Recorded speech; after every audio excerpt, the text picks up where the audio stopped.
भगवान सब ब्रजवासियों को लेकर के श्री गोवर्धन पहुंचे हैं। सावधानी से कथा सुनिएगा।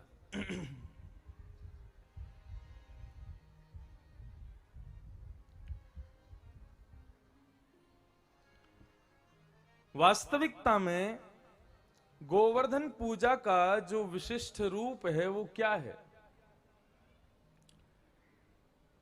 भगवान कहते हैं मैं जब आपको मिल गया, जब मेरी प्राप्ति आपको हो गई, तो फिर उसके बाद भी आप अनाश्रय क्यों ले रहे हो? जब मैं ही आपके पास आ गया हूं तो फिर इंद्र की आवश्यकता क्यों? ये देवी देवताओं के पास क्यों भटक रहे हो?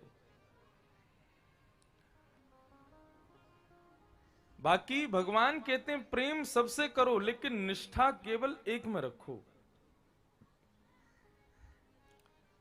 मित्र की मां भी हमारे लिए मां समान होती है, लेकिन उसके मित्र की मां को देख करके अपनी मां को थोड़ी परित्याग किया जाता है। ठीक उसी प्रकार जब बालकृष्ण प्रभु का साक्षात स्वरूप हमें मिल गया हो, बालकृष्ण प्रभु ही साक्षात रूप से हमारे साथ विद्यमान हो, तो फिर उनको छोड़ करके किसी और के आश्रय की आवश्यकता हमको क्यों पड़ रही है? प्रेम सबसे करो लेकिन पूर्ण रूपेण निष्ठा केवल और केवल एक में ही रखो। आज हम लोग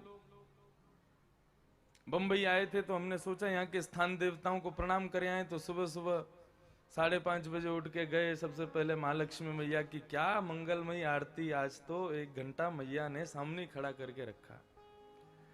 महालक्ष्मी मैया के सामने खड़े खड़े खूब मंगल सुबह की आरती की।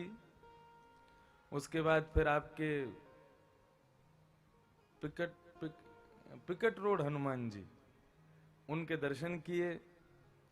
फिर उसके बाद मुंबा देवी को प्रणाम किया।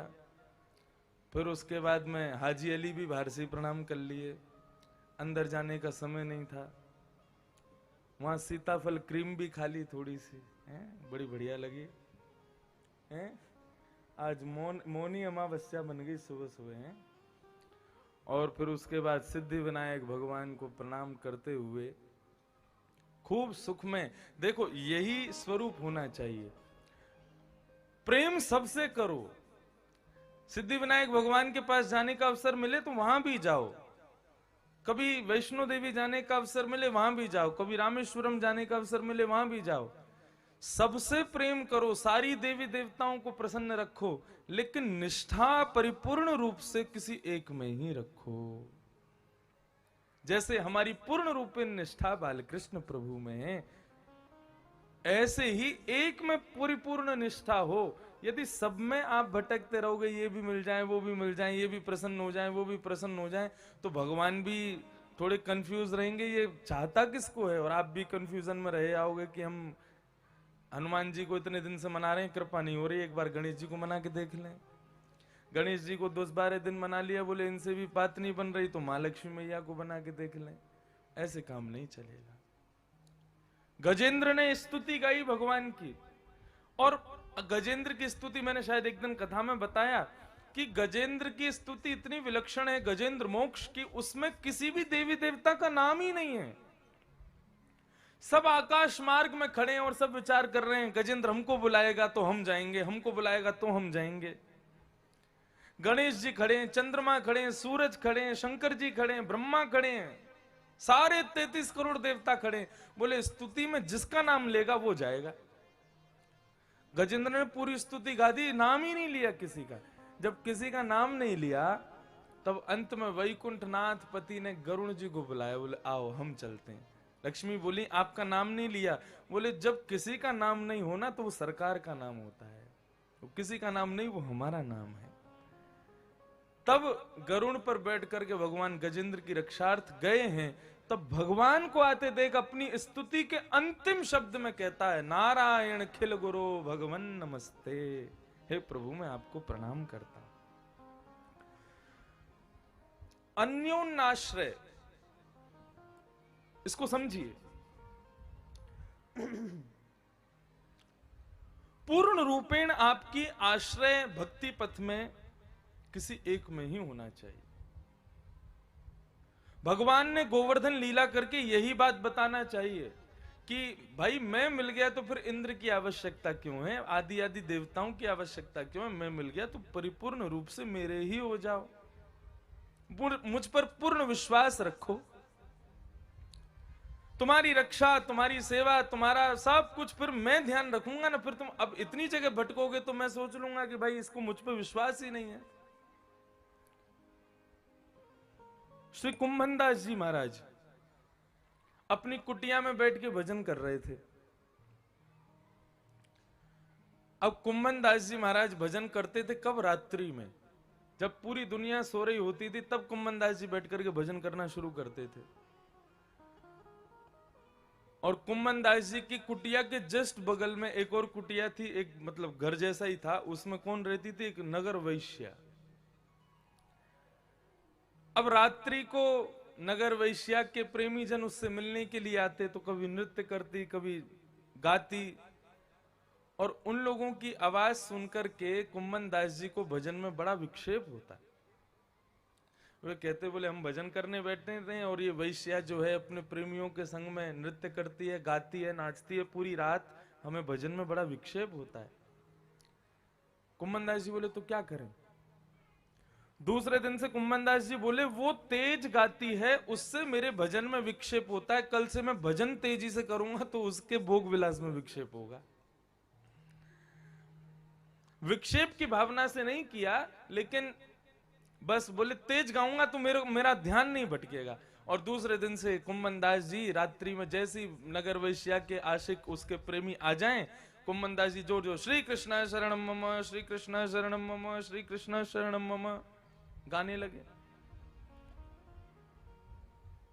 अब नगर वैश्या अपने प्रेमियों के साथ में नृत्य कर रही है और इतने में ही उसको भजन कीर्तन की ध्वनि सुनाई दे तो उसको अपने आनंद में, अपने भोग विलास में उसको विक्षेप होने लगा। प्रेमी जन बोले क्या हो गया, तुम नृत्य क्यों नहीं कर रही हो? बोले ये बगल में हमारे एक बाबा रहता है, कितनी तेज तेज कीर्तन कर रहा है, इसके कीर्तन से तुम लोगों को मैं प्रसन्न नहीं कर पा रही। अरे तू आज्ञा कर, क्या करें हम? बोले इसकी कुटिया जला दो, बाबा कोई खत्म कर दो। अब तो उसके प्रेमी क्या ठहरे, बाहर निकल के आए और माचिस की तिल्ली में अग्नि लगा करके और कुंभनदास जी की कुटिया में आग लगा दी। कुंभनदास जी श्री गोवर्धन नाथ जी की सेवा में थे, श्री कृष्ण शरणम मम मन से विचार कर रहे थे। अब जैसी कुटिया में आग लगती हुई कुंभनदास जी ने देखी, तुरंत अपने श्री गोवर्धन नाथ जी को हृदय से लगाया, कुटिया से बाहर आ गए और कुटिया से बाहर आकर के कुटिया को देखने लगे, पूरी कुटिया जल गई। और नगर वैश्या और उसके प्रियतम, उसके जो प्रेमी जन थे, वे खड़े होकर हंस रहे थे। बोले अब करो कीर्तन। कुंभनदास जी मुस्कुराए, ठाकुर जी को बोले देखो लाल जी, हमें तो इस कुटिया में नहीं रहना था, लेकिन इस कुटिया में आप विराज रहे थे, आपका भोजन बनता था, आपका भोग बनता था, आपकी कुटिया थी, मेरी थोड़ी थी। ठीक है, आपकी जैसी इच्छा। अब जब ठाकुर जी से ये बात कही, भगवान को बड़ा क्रोध आया। बोले हमारे भजनानंदी को इसने छेड़ा। भगवान ने तुरंत पवन देवता को आज्ञा की, बोले इस बेग से बहो कि ये जो कुंभनदास जी की कुटिया की अग्नि है, इसकी लपटें इस वैश्या के घर में जानी चाहिए। पवन देवता आकर के ऐसे ही बहने लगे। अब कुटिया में आग लगी थी कुंभनदास जी की, लेकिन लपट जा रही है कहां? वैश्या के घर में। और धीरे धीरे क्या हुआ, वैश्या के घर में भी आग लग गई, उसकी कुटिया भी जल गई। वैश्या आकर के बाहर कुंभनदास जी को गाली देने लगी, चढ़ गई उन पर, लड़ने लगी उनसे, मेरी कुटिया में आग लगवा दी तूने बाबा, तुझे छोड़ूंगी नहीं मैं। कुंभनदास जी बोले एक बात बता, मेरी कुटिया में आग किसने लगाई? बोले मैंने नहीं लगाई, मेरे प्रेमियों ने लगाई। बोले तेरे प्रेमियों ने मेरी कुटिया जला दी, मेरे प्रेमी ने तेरी जला दी। प्रेमी प्रेमियों की बात है, मैं और तू क्यों लड़ रहे हैं? उन दोनों को लड़ने दे, प्रेमी प्रेमियों को लड़ने दे ना, तू और मैं क्यों लड़े? तू अपने प्रेमी को प्रसन्न कर रही थी, मैं अपने प्रेमी को प्रसन्न कर रहा था। तो अन्योन्याश्रय, अन्य आश्रय जब हम लोग ले लेते हैं तो भगवान कंफ्यूज हो जाते हैं कि यार ये अच्छा, इसको मुझ पर विश्वास नहीं है, अच्छा ठीक है, जिनकी शरण में गया तो फिर उन्हीं का ही हो जाए। अब उनके यहां आप आए हो तो वो भी कंफ्यूज बोले, कल तक तो ये कृष्ण को भज रहा था, आज मेरे पास आया है। तो इस प्रकार भगवान को कंफ्यूज मत करो।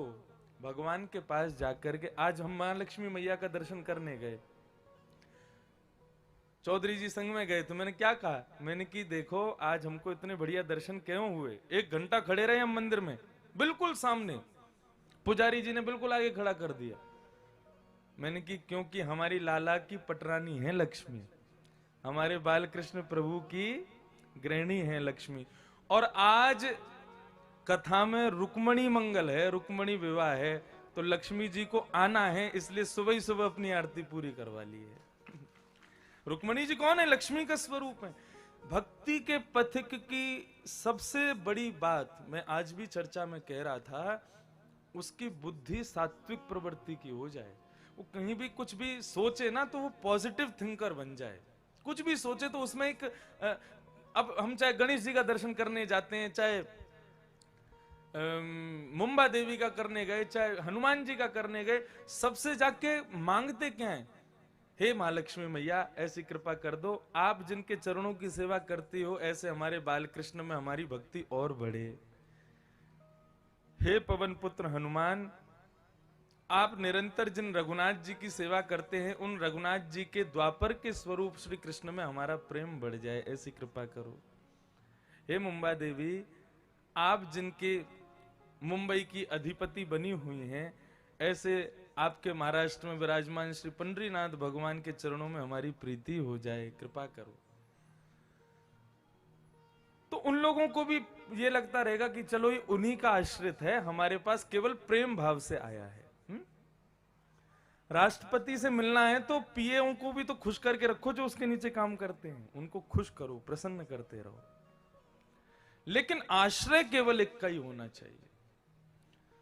भगवान ने यही बात गोवर्धन लीला के माध्यम से ब्रजवासियों को बताई। अब स्पष्ट रूप से तो कह नहीं सकते कि मैं भगवान हूं, मेरी शरण में आ जाओ। तब भगवान ने अपने ही स्वरूप गोवर्धन को भगवत रूप बना करके सब ब्रजवासियों को उनकी शरण में ले गए। बोले क्योंकि मैं कहूंगा कि मैं भगवान हूं तो ये 2-4 डंडे तो मुझ में ही मार देंगे, आयो बड़ो भगवान।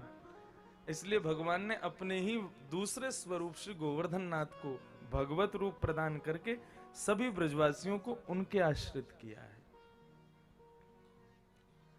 हम ब्रजवासियों के प्राण धन हैं श्री गोवर्धन नाथ। क्यों? बोले हमारो लाला भी जिनकी पूजा करे, हमारे बाल कृष्ण भी जिनकी पूजा करते हैं, वो हैं श्री गोवर्धन नाथ। भगवान के भी भगवान श्री गोवर्धन।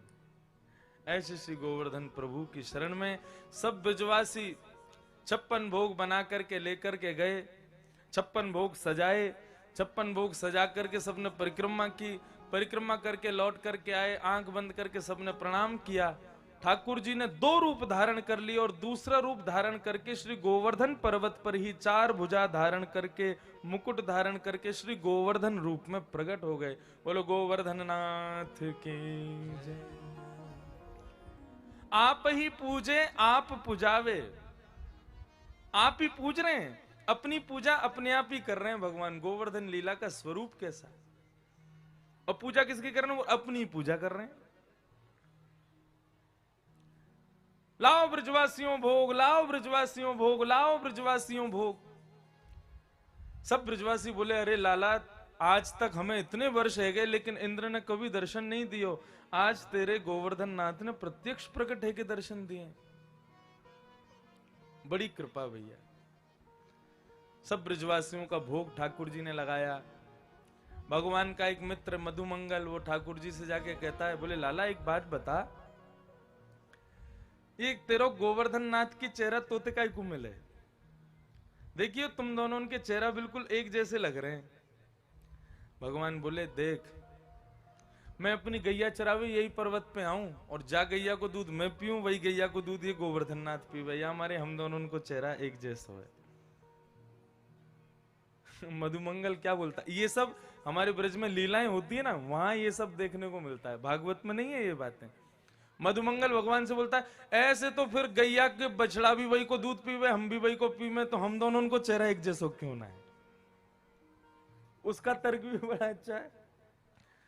भगवान बोले अच्छा एक बात बता, तू और तेरी बहन तुम दोनों ने अपनी मैया को दूध पियो, तुम दोनों उनको चेहरा एक जैसा है कि ना है?